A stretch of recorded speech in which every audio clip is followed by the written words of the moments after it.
salam dan bahagia. Nah, terima kasih kesempatan sudah diberikan untuk saya untuk menyampaikan, menyebarkan pemahaman dan penerapan pengalaman budaya positif. Ya, perkenalkan, nama saya Yadi SPD, CGP Angkatan 10 Kabupaten Kapuas, dengan fasilitator Ibu Kristina Paende dan pengajar praktik Ibu Chandra Kristina Oktamaria. Baik, untuk lebih memanfaatkan waktu, langsung saja saya paparkan. Yang pertama, tujuan pendidikan. Menurut Ki Hajar Dewantara, tujuan pendidikan adalah menuntun segala kodrat yang ada pada anak agar mereka dapat mencapai keselamatan dan kebahagiaan yang setinggi-tingginya, baik sebagai manusia maupun sebagai anggota masyarakat. Oleh sebab itu, pendidik itu hanya dapat menuntun tumbuh atau hidupnya kekuatan kodrat yang ada pada anak-anak agar dapat memperbaiki lakunya, bukan dasarnya. Hidup dan tumbuhnya kekuatan kodrat anak. Nah, di sini kapasitas kita sebagai guru itu menuntun, ya. Jadi kita tidak bisa merubah kodrat anak tersebut, tapi kita menuntun anak tersebut berjalan sesuai dengan kodratnya.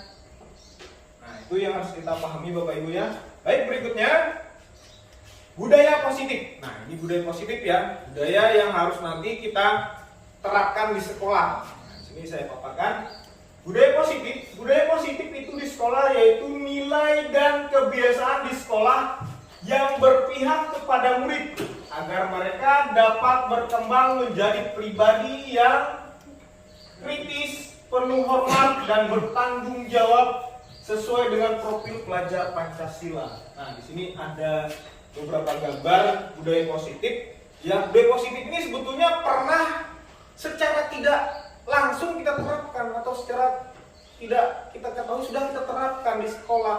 Misalnya contohnya, kita sama-sama mengajak siswa pagi hari Jumat itu senam. Setelah senam, kita sering mengadakan kebersihan atau kerja bakti. Nah, itu sudah mencerminkan budaya positif dalam sekolah kita. Kita sudah melaksanakannya. Nah, berikutnya ada budaya tegur, sapa, dan salam. Nah, ini sudah kita terapkan. Ini masuk dalam budaya positif yang sudah kita terapkan di SMP Negeri 5. Sering biasanya siswa kan kalau pulang ataupun ketika pertama masuk ke sekolah, tegur, sapa, dan salam. Nah, ini budaya positif yang harus kita pertahankan di sekolah kita ya. Nah, berikutnya ada menyiapkan barisan sebelum masuk di ruangan. Nah, ini budaya positif. Ini contoh kecil budaya positif yang sudah kita lakukan. Dan harapan saya ini dapat kita pertahankan seterusnya. Nah, itu harapan saya bagi Bapak Ibu semua. Baik, kita lanjutkan. Berikutnya, konsep utama budaya positif. Nomor satu ya, perubahan paradigma belajar. Kedua, disiplin positif. Berikutnya, kebutuhan dasar manusia. Yang keempat, motivasi perilaku manusia. Yang kelima, restitusi posisi kontrol guru. Nanti saya akan jabarkan ya. Keyakinan kelas dan segitiga restitusi. Ada 7 poin yang akan saya sampaikan di sini, yang mudah-mudahan nanti dapat kita pikirkan bersama ya untuk kemajuan sekolah kita. Baik, kita lanjutkan. Yang pertama, perubahan paradigma belajar. Dalam membangun budaya positif sekolah dapat menyediakan lingkungan yang positif, aman, dan nyaman agar siswa mampu berpikir, bertindak, dan mencipta dengan merdeka, mandiri, dan bertanggung jawab. Disiplin sangat berkaitan dengan kontrol guru terhadap siswa. Nah, tugas kita sebagai seorang guru tuh bagaimana menciptakan atau menyediakan lingkungan yang nyaman bagi siswa. Kalau siswa nyaman dalam belajar, lingkungannya mendukung, otomatis pembelajaran itu berjalan dengan baik, ya kan? Tapi kalau lingkungan kita atau tempat kita belajar tidak enak, siswa pun merasa tidak nyaman. Seperti itu. Jadi pembelajaran nanti mungkin akan ada kendalanya. Nah, jadi tugas kita bagaimana menyiapkan ini, ya, di lingkungan kita ini. Nah, menyediakan lingkungan yang positif, aman dan nyaman. Nah, pertanyaan saya, sudahkah ini kita lakukan bersama? Sudahkah? Bagaimana Bapak Ibu? Sudahkah ini kita realisasikan? Tentu sudah, ya kan? Dengan apa? Membuat pembelajaran tadi dengan menyenangkan. Salah satunya bagaimana membuat kesepakatan dalam kelas tadi, ya kan? Ada kesepakatan, ada keyakinan. Nah, itu. Baik, kita lanjutkan. Berikutnya, Anda dan teman Anda melakukan kegiatan. Cobalah buka. Anda adalah A, tugas Anda adalah menempelkan salah satu tangan Anda. Coba Anda bayangkan bahwa Anda menyimpan sesuatu yang sangat berharga, ya, dalam kepala Anda tersebut dan Anda menjaganya. Tenaga Anda karena begitu pentingnya untuk kehidupan Anda, dan tugas B, rekan Anda adalah mencoba dengan segala cara untuk membuka kepala tangan Anda, dengan cara membujuk, menghardik, mengintimidasi, memarahi, dan menggelitik, bahkan menawari Anda uang untuk membuka kepala tangan Anda. Nah, seperti ini. Ketika saya mengepalkan tangan ini, di sini saya meyakinkan ada sesuatu yang berharga, yang sangat berharga yang ingin saya lindungi. Tugas Bapak Ibu bagaimana membujuk saya sehingga saya membuka ini. Atau Bapak Ibu mengepalkan tangan, saya bujuk. Nih, ada uang 50.000. Silahkan dibuka. Tapi ini sangat berharga bagi saudara. Bapak Ibu, apakah Bapak Ibu dengan rela membuka ini? Kepalan tangan. Ayo. Misalnya sesuatu berharga yang ingin dilindungi di sini. Tentu tidak, kan? Ada alasan untuk kita melindungi ini. Ya, ada alasannya. Alasan sesuatu yang membuat kita menghargai dan melindungi kepalan tangan ini di dalamnya. Nah, kita lanjut, kita lihat penjelasannya. Perubahan paradigma belajar. Perubahan paradigma teori kontrol, ilusi kontrol Dr. William Glasser. Nah, ilusi guru mengontrol murid, ilusi bahwa semua penguatan positif efektif dan bermanfaat, ilusi bahwa kritik yang membuat orang merasa bersalah dapat menguatkan karakter, ilusi bahwa seorang dewasa memiliki hak untuk memaksa. Nah, itu ilusi kontrol tadi. Nah, sekarang kita lihat penjelasannya di sini. Disiplin positif. Nah, disiplin positif. Lihat, disiplin. Nah, di sini pengertian disiplin berasal dari bahasa Latin ya, disiplina, yang artinya belajar. Makna asal dari kata ini berkonotasi dengan disiplin diri dari murid-murid Socrates dan Plato. Disiplin diri membuat orang menggali potensinya menuju sebuah tujuan apa yang dia hargai. Namun dalam budaya kita, makna kata disiplin telah berubah menjadi sesuatu yang dilakukan seseorang pada orang lain untuk mendapatkan kepatuhan.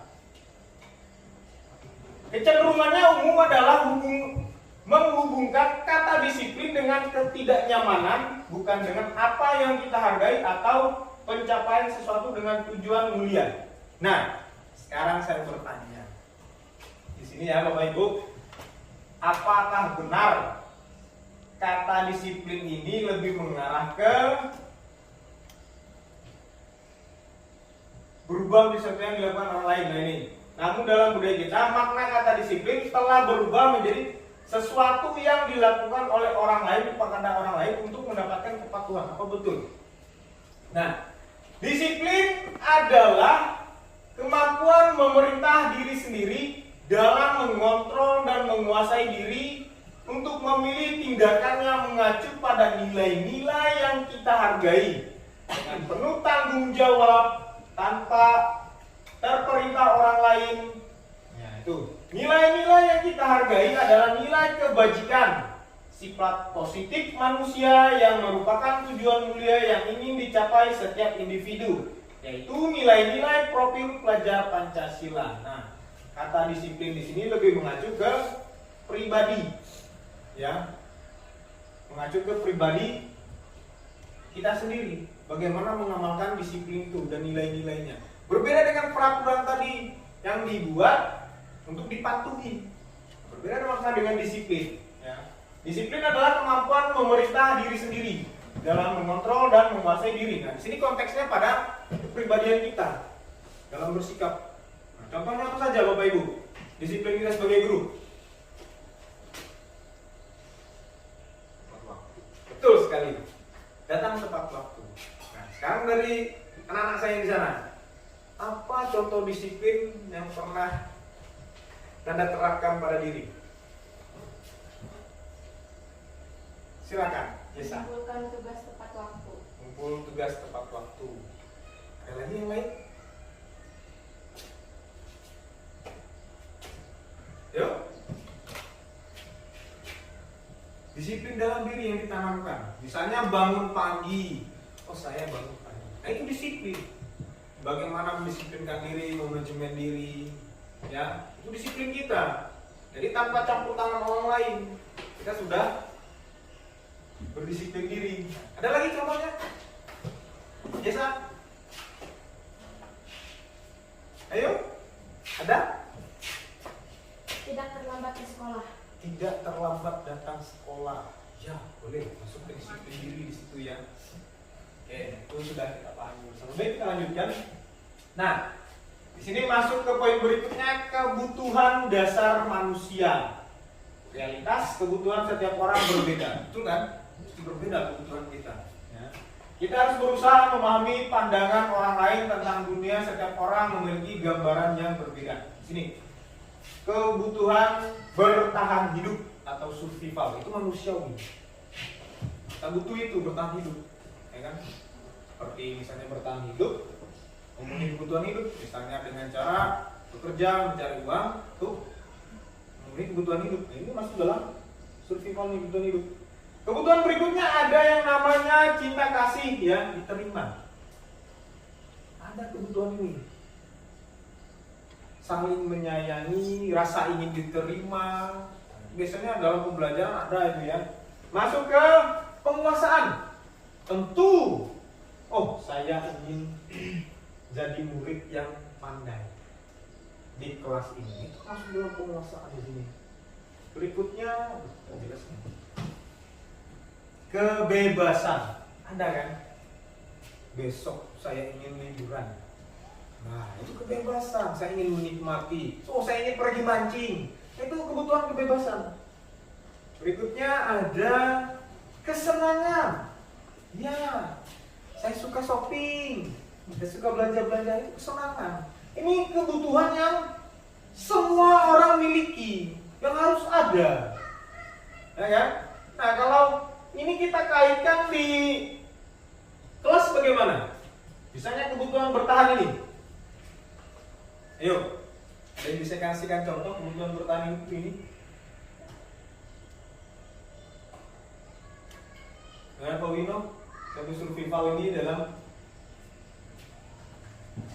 lingkungan kerja ini, iya.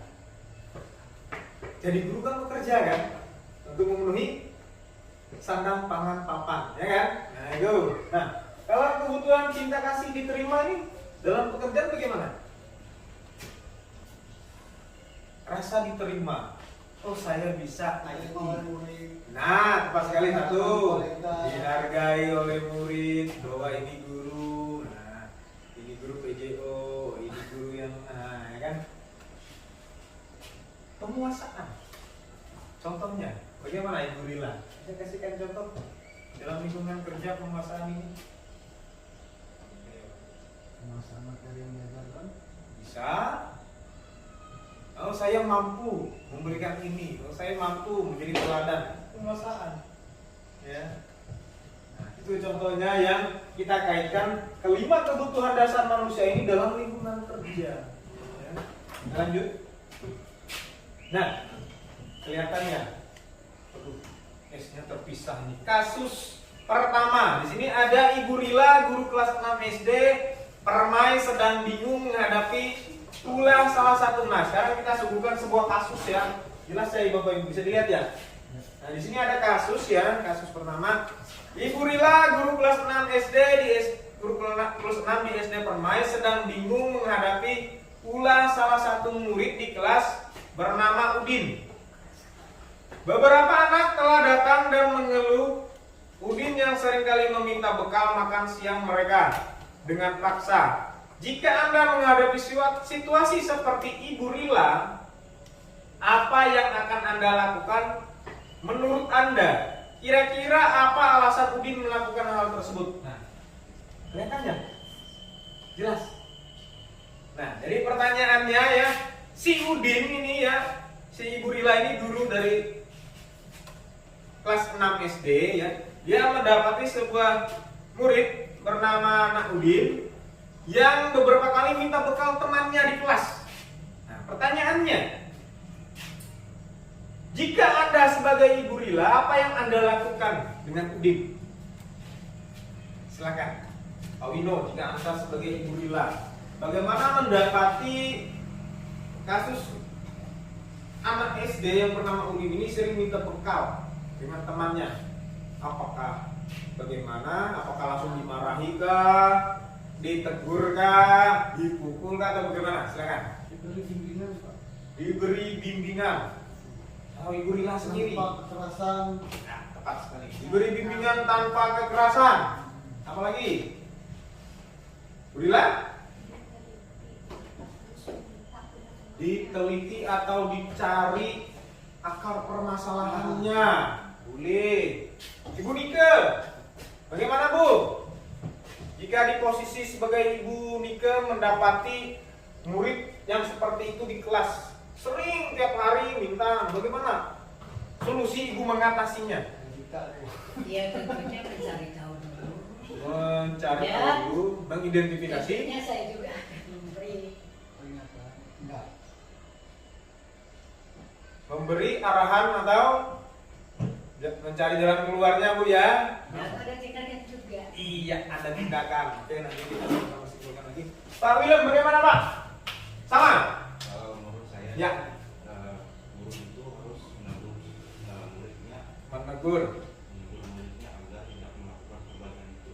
agar tidak melakukan atau mengulangi perbuatan itu. Nah, Memberi nasihat lah. betul. Nah, ini Atau nasihat iya, yang tepat baik. sekali. Nah, itu. Jadi kita sudah sama-sama simpulkan. Jadi tidak ada tindakan yang keras atau langsung ke siswa ya, dengan cara memberikan teguran, arahan, mencari akar permasalahannya untuk menemukan solusinya. Bagus sekali ya Bapak Ibu. Nah, sekarang kita lihat bagaimana dalam teks ini menyelesaikannya. Kita lihat. Nah, di sini. Dalam teks, dalam konteks penerapan disiplin positif, Ibu Rila sebaiknya mencari tahu alasan Udin melakukan tindakan tersebut agar mengetahui kebutuhan mana yang sedang berusaha dipenuhi Udin. Nah, setiap manusia tadi kan memiliki kebutuhannya kan, tapi dia dengan cara berbeda mengekspresikannya. Nah, tepat sekali kata Bapak Ibu tadi, dengan mencari tahu apa permasalahan yang dialami Udin, ya. Kebutuhan apa yang ingin dia tonjolkan di situ dengan teman-temannya. Tentu ada sebabnya dia melakukan itu. Makanya kita cari tahu dulu sebabnya bagaimana, apa penyebabnya, apa yang melatar belakanginya. Nah, kita lihat di sini. Udin lapar dan orang tuanya tidak membawa bekal makan siang. Ini alasan pertama. Bertahan hidup. Dia lapar. Orang tuanya tidak memasak. Jadi kalau kita yang langsung marah-marah atau langsung itu sudah salah. Tapi kita cari tahu dulu ya. Oh, ternyata Udinnya kelaparan. Alasannya kenapa dia mengambil? Karena orang tuanya tidak memasakkan dia. Nah, kita lanjut ke berikutnya. Teman Udin menjadi memperhatikan Udin. Loh, ada kebutuhan. Ini kembali ke kebutuhan ini tadi ya. Nah, cinta dan ingin diterima. Jadi dengan melakukan ini tadi, Udin merasa diterima. Diekspresikan oleh temannya, "Wih, Udin kamu yang tadinya diam-diam, tapi karena Udin melakukan ini tadi, minta makanan, dia diperhatikan oleh temannya. Merasa diperhatikan." Nah, itu ya konteksnya. Berikutnya. Dia merasa hebat karena temannya menjadi takut dan menuruti keinginannya. Ada yang namanya power. Ya, penguasaan tadi. Temannya dia merasa dia berani. Karena temannya tadi takut. Ya kan? Jadi dia berani meminta makanan dan sebagainya. Nah, ini ada kebutuhan ini. Nah, ya. Berikutnya, Udin merasa bosan dengan bekal yang dibawakan orang tuanya karena selalu bekal yang sama saja. Berarti di sini ada tindakan Udin, ya, jika dia punya bekal, tapi dia merasa tidak enak atau merasa sama saja. Jadi dia ingin merasa punya temannya. Itu masuk dengan kebutuhan freedom atau kebebasan tadi. Dia ingin merasakan masakan teman-temannya. Nah, jadi ada 4 dasar ini. Kita cari tahu dulu kebutuhan mana yang tepat, yang melatar belakangi kelakuan Udin tadi meminta bekal. Nah, kita lihat terakhir, sesuai atau tidak yang terakhir. Udin hanya iseng dan menikmati ekspresi wajah temannya yang kesal. Merasa senang dia. Kita kembali ke sini tadi. Nah, mana tadi ini ya? Kesenangan. Dia senang kalau melihat temannya takut tadi. Nah, kita lihat di sini. Nah, dia merasa senang kalau melihat wajah temannya kesal. Kebutuhan manakah yang melatar belakangi Udin dari keempat ini? Nah, ini kita sesuaikan lagi. Nah, kita gali lagi. Yang mana yang lebih tepat? Kita mencari, setelah itu kita mencari solusinya. Nah, jadi jangan langsung kita marah-marah, kita hukum, kasih ini, jangan. Tapi kita cari apa penyebab masalahnya yang melatar belakangi tindakan Udin tersebut. Ya. Jadi semua tindakan siswa di kelas itu, pelanggaran itu bukan tidak ada sebabnya, tapi ada sebabnya. Kenapa? Nah, ini yang harus kita pahami. Jadi jangan main kita, oh sini kamu dihukum, jangan. Tapi kita cari, kita bimbing dulu siswa tersebut. Apa yang membuat kamu seperti ini? Apa yang melatar belakangi kamu seperti ini? Dasarnya apa? Yang pertama tadi kan tidak dimasaki oleh orang temannya, dimasaki oleh orang tuanya. Makanya Udin merasa lapar. Ya, ada kebutuhan bertahan hidup.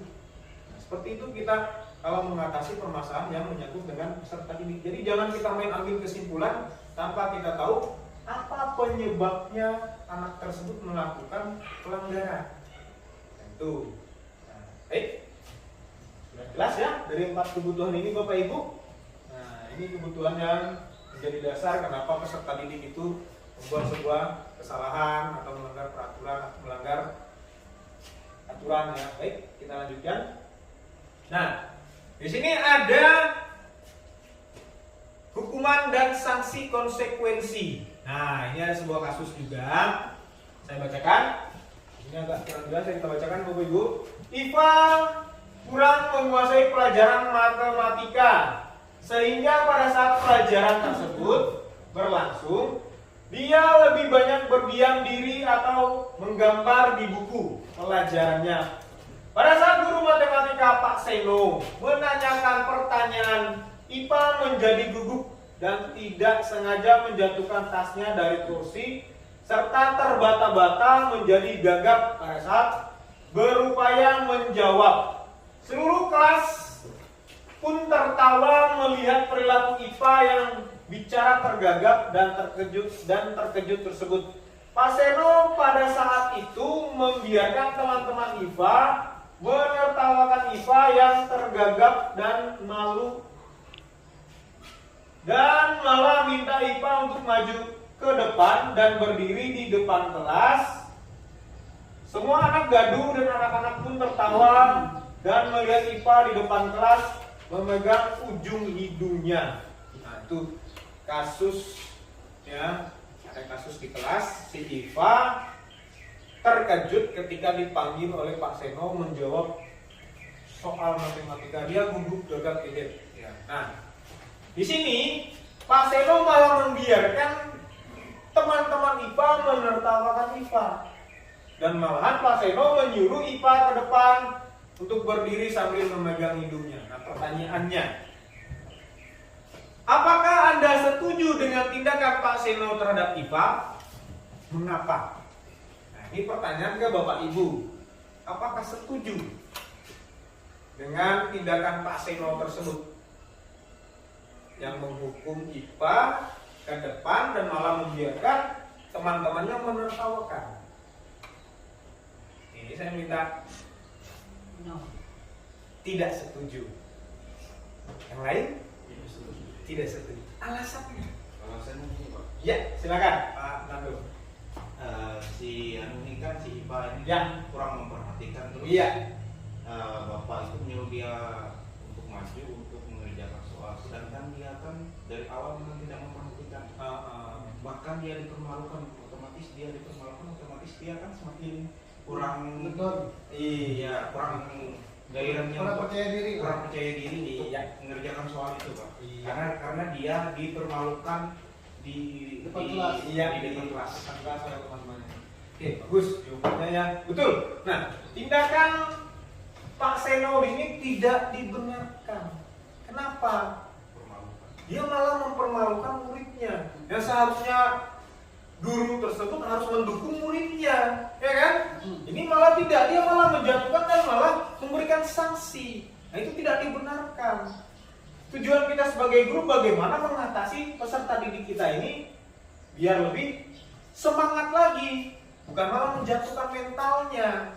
Nah, itu. Jadi hukuman itu intinya tidak baik ya dilakukan.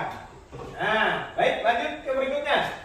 Menurut Anda, tindakan Pak Seno terhadap IPA adalah sebuah hukuman atau konsekuensi? Mengapa? Masuk ke hukuman atau konsekuensi? Apa sih beda konsekuensi dan hukuman itu? Ayo. Bu Lila, masuk ke hukuman? Masuk ke Konsekuensi. hukuman atau konsekuensi? Nih pertanyaannya. Nanti kita akan bahas apa beda konsekuensi dan hukuman. Sesuai. Hah? Ayo. Bukan hukuman. Nah, di sini ada beda hukuman ya, disiplin, konsekuensi dan restitusi. Konsekuensi. Termasuk kan Konsekuensi. konsekuensi. Karena akibat langsung dari suatu perbuatan yang Adanya akibat langsung ya dari perbuatan. Oke, sekarang kita intip. saya. Ya, boleh Pak. Nah, ini jelas ya Bapak Ibu. Kurang jelas ya, saya bacakan saja. Nah, hukuman dan konsekuensi. Nah, hukuman sesuatu yang menyakitkan harus terjadi. Hukuman, ya. Nah, berbeda dengan konsekuensi dan restitusi masuk dalam ranah disiplin. Di sini sesuatu yang harus terjadi itu kalau konsekuensi. Restitusi merupakan pilihan. Nah, kita lihat lagi. Di sini yang kedua, aduh agak kurang jelas ya, mungkin saya bacakan saja. Tidak nyaman untuk murid, anak untuk jangka panjang. Nah, itu dia. Kalau konsekuensi tidak nyaman untuk murid dan untuk anak jangka waktu pendek. Nah, sekarang tadi kan kita kembali ke soalnya. Dia di sini membiarkan si IPA ditertawakan. Apakah masuk konsekuensi atau apa tadi? Hukuman. Ayo. Nah, berdasarkan ini ya, tidak nyaman untuk murid untuk jangka waktu panjang. Tidak nyaman untuk murid, kalau konsekuensi tidak nyaman untuk murid untuk jangka waktu pendek. Nah, sedangkan untuk restitusi menguatkan untuk murid anak dalam waktu jangka panjang. Beda. Menguatkan. Itu restitusi. Nah, di sini kita tidak membahas restitusi dulu ya, tapi kita bahas tentang hukuman dan konsekuensi. Nah, kalau konsekuensi dia jangka pendek. Kalau untuk hukuman dia jangka panjang dampaknya. Murid mendapatkan penguatan. Nah, kita jangan malah membuat murid itu semakin mentalnya jatuh, tapi kita harus memberikan penguatan ke murid. Nah, itu sebetulnya. Nah, jadi tindakan Pak Anu tadi kan tidak dibenarkan dalam melakukan tindakannya. Kita masuk ke sini, masuk ke semua perilaku memiliki tujuan. Nah, yang tadi ya, teori motivasi perilaku manusia untuk menghindari ketidaknyamanan hukuman apa yang akan terjadi apabila saya tidak melakukan. Ini motivasi eksternal. Ada motivasi dalam melakukan sesuatu tadi ya.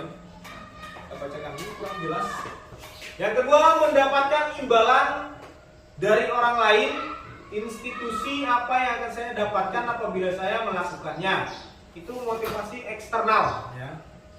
Berikutnya, untuk menghargai diri sendiri, saya akan menjadi orang yang seperti apa bila saya melakukannya.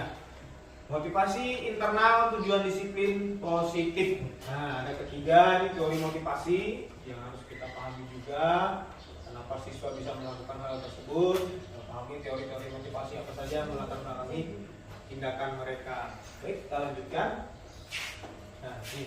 Mari berlatih hukuman atau konsekuensi. Nah, kita terangkan lagi apa itu konsekuensi dan hukuman. Lari mengelilingi basket 2 kali karena terlambat hadir ke sekolah. Masuk apa dia? Hukuman. Hukuman konsekuensi. Hukuman. Hukuman. Karena main fisik sudah. Sudah ada fisiknya. Berikutnya, mencoret-coret, membersihkan coretan yang dibuatnya di meja tulis. Masuk konsekuensi hukuman. Masuk konsekuensi akibat tindakan tadi. Ya kan dia mencoret, dia harus menghapusnya. Nah, berikutnya, menggantikan kertas tugas teman yang telah dicoret-coret. Masuk hukuman apa konsekuensi? Menggantikan konsekuensi. Ya. Berikutnya, murid diminta bertelanjang kaki sepanjang hari karena tidak menggunakan sepatu warna hitam sesuai peraturan sekolah. Ayo, masuk hukuman apa konsekuensi? Karena dia sudah bilang peraturan sekolah. Iya, ada hukuman di situ, fisik ya. Berikutnya, berdiri di depan kelas sambil mengangkat kaki satu karena tidak bisa menjawab pertanyaan. Hukuman apa konsekuensi? Juga hukuman. Nah, itu kita sudah sama-sama berlatih ya. Apa itu membedakan hukuman dan konsekuensi? Sesuatu yang terkait dengan fisik yang dijatuhkan, yang membuat mental peserta didik jatuh, itu masuk dalam hukuman ya. Baik, kita lanjutkan. Nah, ini dia jawabannya. Nah, konsekuensi hukuman. Nah, itu dia. Kita lanjut. Nah, di sini ada restitusi posisi kontrol guru. Nah, ada di situ gambar menghukum, membuat merasa bersalah sebagai teman, pemantau, manajer. Ini 5 posisi kontrol kita sebagai guru. Ya, ya tidak? Menghukum pernah?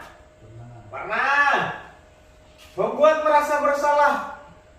Ayolah, kerjakanlah. Nanti saya dimarahi Pak Kepala Sekolah. Ayolah nak, ya kan? Otomatis murid mengerjakan kan, takut gurunya nanti dimarahi. Nah, lagi sebagai teman, pernah kan? Pemantau ini bagaimana sih? Dia hanya melihat dari segi aturan saja. Nah, posisi manajer, ya, mengatur semua. Nah, ini posisi 5 posisi kontrol guru. Yang manakah yang Bapak Ibu gunakan sekarang dari kelima ini?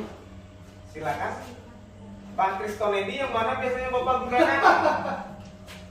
Apakah menghukum, membuat merasa bersalah, sebagai teman, pemantau, atau manajer? mengatur semua, Menghukum. menghukum. Wah, komedi menghukum ya.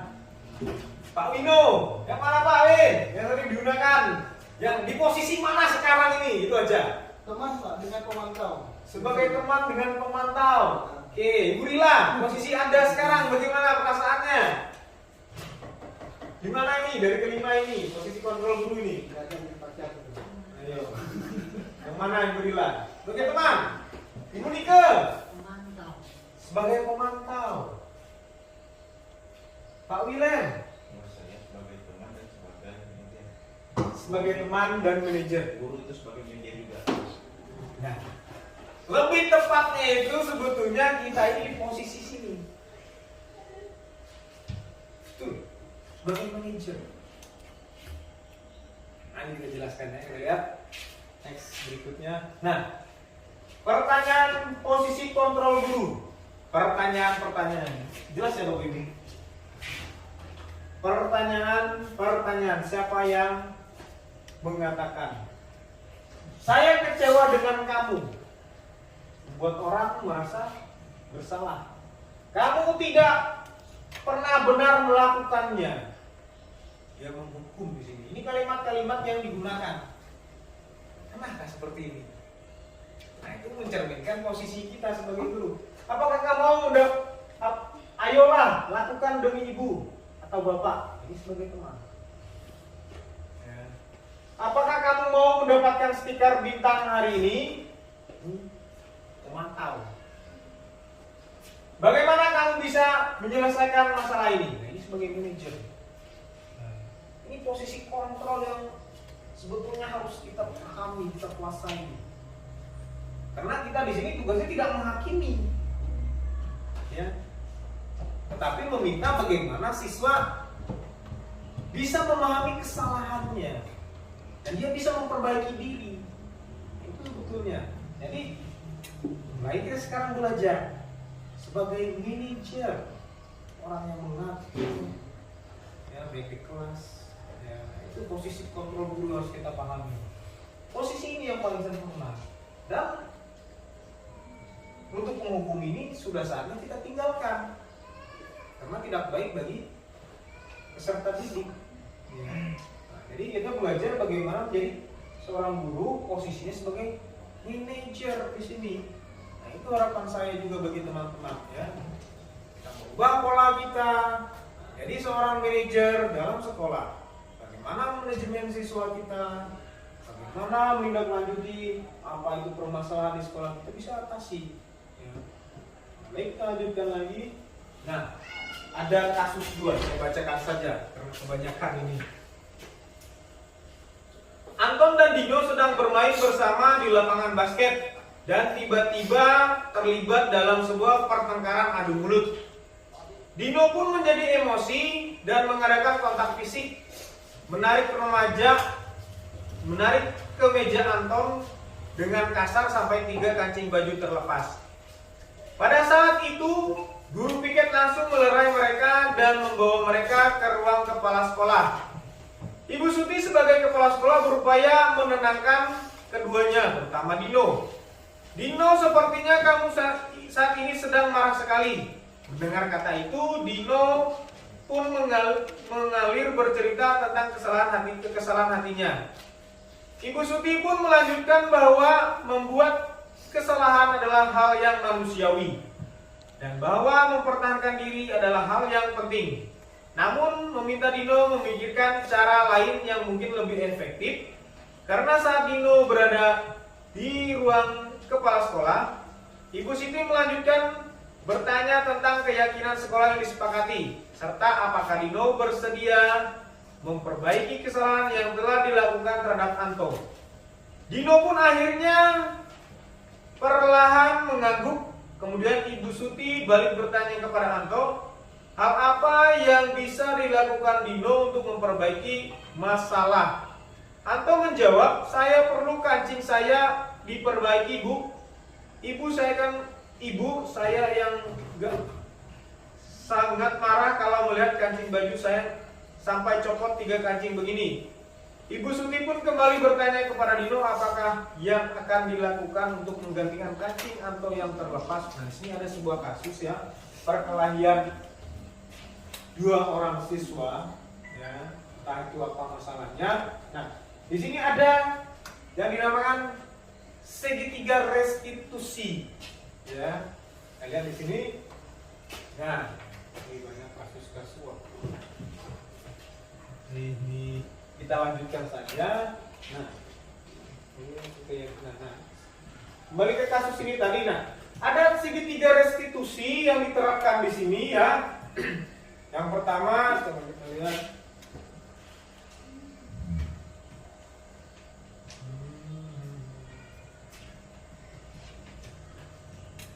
Nah, ini dia. Ya. Ada segitiga restitusi tadi. Ya, yang pertama, kurang jelas ya Bapak Ibu, yang pertama menstabilkan identitas. Nah, ada menstabilkan identitas. Masuk ke tahapan berikutnya, validasi tindakan yang salah. Yang terakhir, menanyakan keyakinan. Nah, kita kembali ke kasus tadi. Ada 3 ya.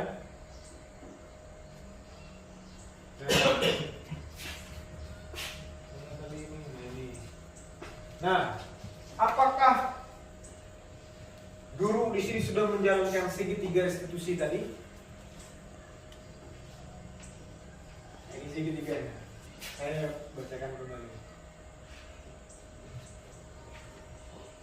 Nah, menstabilkan identitas, memvalidasi tindakan yang salah, dan menanyakan keyakinan. Nah, dari ketiga segitiga ini, apakah dalam kasus tadi Bapak Ibu gurunya sudah menerapkan ketiga ini? Ini segitiga restitusi ini yang sebetulnya yang kita gunakan dalam menyelesaikan permasalahan terkait dengan permasalahan siswa. Ya. Kita lihat, sudahkah diterapkan dalam kasus ini?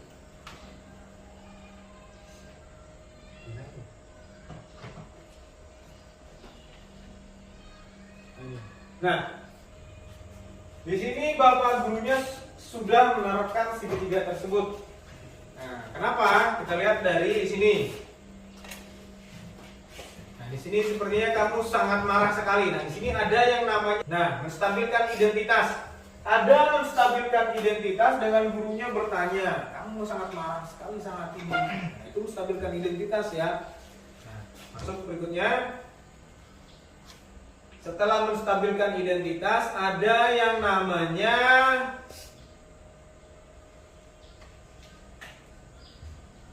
validasi tindakan yang salah. Nah, kita lihat, ada nggak di situ dia memvalidasi tindakan yang salah? Nah, ada kan? Semua orang pernah melakukan hal tersebut. Marah itu manusiawi sekali. Nah, membela diri itu, nah itu menstabilkan, memvalidasi tindakan yang salah. Setelah itu masuk ke tahapan segitiga berikutnya, ya, menanyakan keyakinan. Kita lihat apakah ada di situ. Nah, dia menanyakan, saya perlu kancing saya diperbaiki. Ibu saya kan sangat marah kalau melihat kancing baju saya sampai 3 copot kancingnya. Ibu Suti pun kembali bertanya ke Dino, apakah yang akan dia lakukan untuk menggantikan 3 kancing baju yang lepas. Nah, di situ ada yang namanya tahap segitiga yang terakhir tadi. Nah, menanyakan keyakinan. Lihat di sini lanjutan soalnya. Dino berpikir sejenak, namun menjawab, wah, tidak tahu Bu. Saya lem kembali mungkin ya Bu, kata si Dino. Ibu Suti berpikir sebentar dan menanggapi, kalau dilem akan mudah terlepas kembali Dino. Bagaimana kalau kamu menjahitkan saja? Bersediakah kamu? Nah, Dino tampak ragu-ragu dan menanggapi menjahit. Mana saya tahu bagaimana menjahit Bu? Sahut Dino meneruskan. Apakah kamu bersedia belajar menjahit? Itu dia menanyakan keyakinannya ya. Kita lihat mulai di sini. Dino berpikir sejenak, memandang ke meja Anton dan menanggapi, Yang mengajari saya siapa Bu? Dengan cepat Ibu Sutim jawab, Pak Irfan, guru tata busana. Dino kembali diam sejenak dan memandangi meja Anton yang tanpa kancing. Akhirnya Dino mengangguk, tanda menyetujui, dan sepanjang siang itu Dino belajar menjahit, memperbaiki kemeja Anton. Terakhir kali terlihat kedua anak laki-laki tersebut, Dino dan Anton, pada jam pulang sekolah. Mereka sudah bercengkerama dan bersenda gurau. Jadi dalam kasus ini sudah menerapkan segitiga restitusi tadi. Apa saja Ibu Lila segitiga restitusinya yang Ibu tangkap? Yang pertama ada menstabilkan identitas, ya. Dia menanyakan bagaimana keadaannya. Terus emosi tadi kan. Berikutnya masuk ke segitiga berikutnya itu validasi tindakan yang salah. Guru tadi memaklumi kesalahan yang dilakukan karena marah itu lumrah. Semua orang pernah marah kan? Marah untuk bertahankan diri. Nah, itu masuk dalam ke validasi tindakan yang salah. Nah, masuk lagi ke menanyakan keyakinan. Bagaimana tanggung jawab Dino terhadap baju si Anton tadi? Dino apakan tadi? Dia belajar menjahit. Ya. Nah, jadi dalam ketiga kasus tadi sudah menerapkan segitiga restitusi dalam menyelesaikan permasalahan. Nah, itu yang harus kita adopsi Bapak Ibu dalam menyelesaikan permasalahan peserta didik. Bukan dengan hukuman, bukan dengan sanksi, bukan dengan konsekuensi, itu dengan segitiga restitusi tadi. Kita mengajarkan anak untuk bisa berbuat baik kembali. Oh, anak itu bisa diperbaiki. Ya, kalau berbuat salah itu bisa memperbaiki diri. Kalau kita hanya menghukum selesai di situ, anak bisa mengulangi kembali.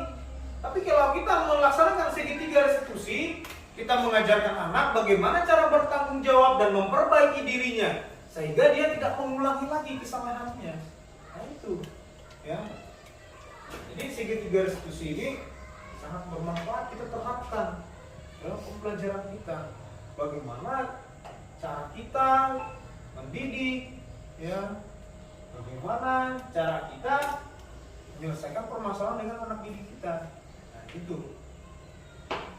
Baik, sampai di sini ada yang mau bertanya Bapak Ibu? Sebelum saya lanjutkan, silakan anak-anak juga kalau ada yang mau bertanya. Ini validasi tindakan. Nah, ini yang namanya restitusi atau menstabilkan identitas. Saat anak berbuat salah, artinya ada kebutuhan dasar yang tidak terpenuhi. Betul. Anak-anak itu berbuat kesalahan itu pasti ada latar belakangnya. Kenapa dia berbuat kesalahan? Ya. Misalnya anak yang terlambat, pasti ada alasannya kenapa terlambat. Nah, itu yang harus kita selesaikan. Dengan tujuan dia tidak mengulangi kembali. Ya, itu saya bacakan. Nah, ini ya jelas ya. Restitusi, validasi,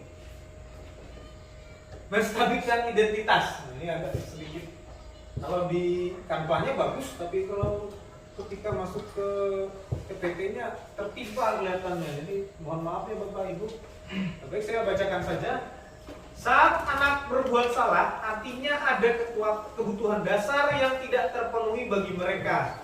Langkah ini bertujuan untuk mengubah orang yang gagal karena berbuat kesalahan menjadi orang sukses. Betul. Nah ini, kalau anak berbuat kesalahan, jangan kita hakimi. Ya, seperti kasus tadi ya, Pak Anton tadi ya. Itu malah menghukum, itu malah berdampak nanti untuk mental peserta didik yang tidak baik. Ya. Jangan kita membuat mentalnya jatuh, tapi tugas kita sebagai guru bagaimana memperbaiki anak ini sehingga dia lebih berprestasi lagi, seperti itu.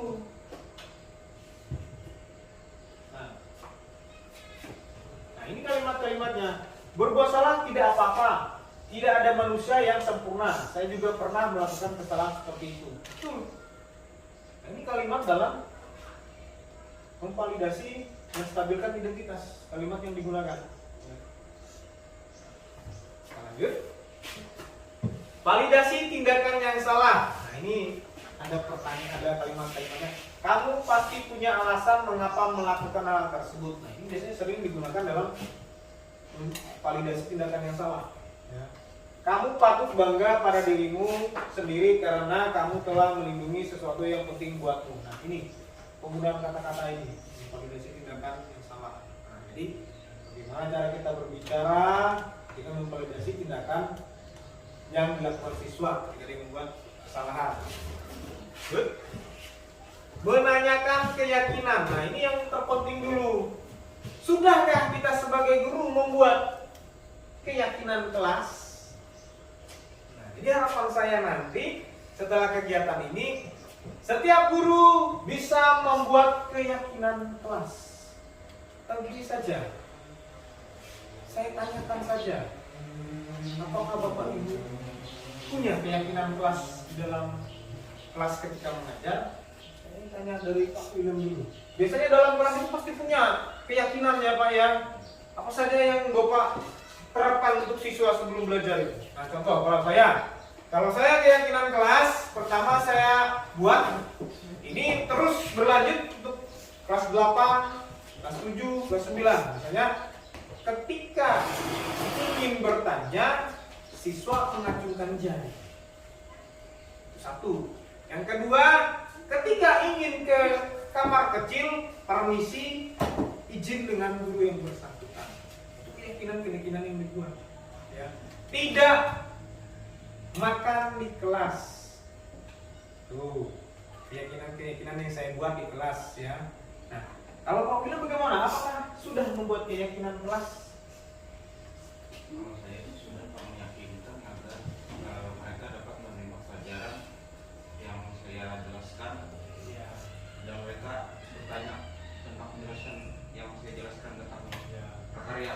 Ya, boleh bertanya ketika merasa tidak jelas. Nah, itu bagus sekali keyakinan yang dibuat oleh Pak William ya. Jadi ada waktu bertanya. Jangan ketika Pak William menjelaskan langsung bertanya. Ya betul kata Pak William. Ada sesi pertanyaan ya Pak ya dibuat. Nah, di situ bebas. Peserta didik boleh bertanya. Nah, bagus ya. Kalau Ibu Lila sendiri bagaimana? Sudah kamu buat keyakinan kelas?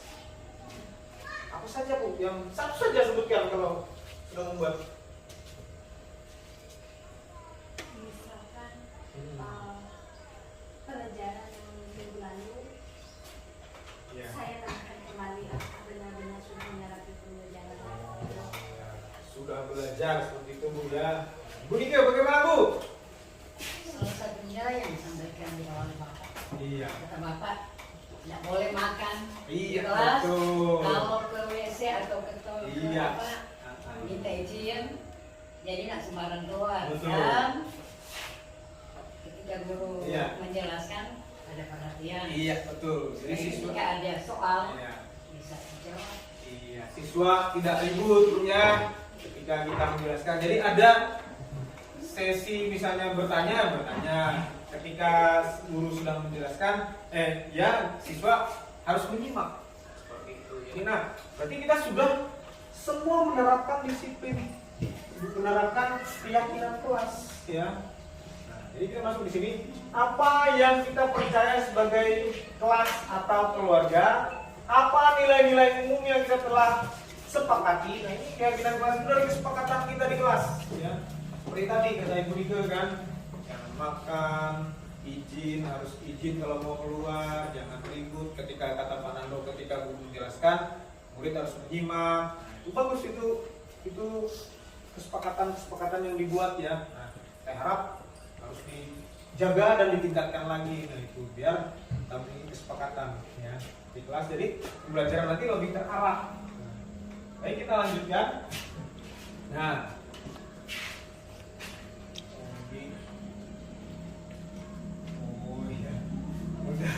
nah, baik. Sampai di sini ada yang mau bertanya dari apa yang saya sampaikan dari segi 3 restitusi, keyakinan kelas dan sebagainya, Bapak Ibu. Dan di sini kita bisa saling sharing bagaimana pembelajaran di kelas, apakah sudah menerapkan keyakinan kelas, kesepakatan kelas. Nah, apakah sudah kita menggunakan segitiga restitusi dalam menyelesaikan permasalahan tadi. Bagaimana bisa kita sharing-sharing atau bertanya, saling tanya jawab? Silakan Bu Rila kalau ada yang ingin mau ditanyakan, atau Pak Wino, Bu Nike, Pak Willem. Ya, ada yang mau bertanya? Baik, kalau tidak ada, saya cukupkan saja. Saya ucapkan selamat pagi. Semoga apa yang kita lakukan mendapatkan ilmu dan berkat bagi kita semua. Selamat pagi.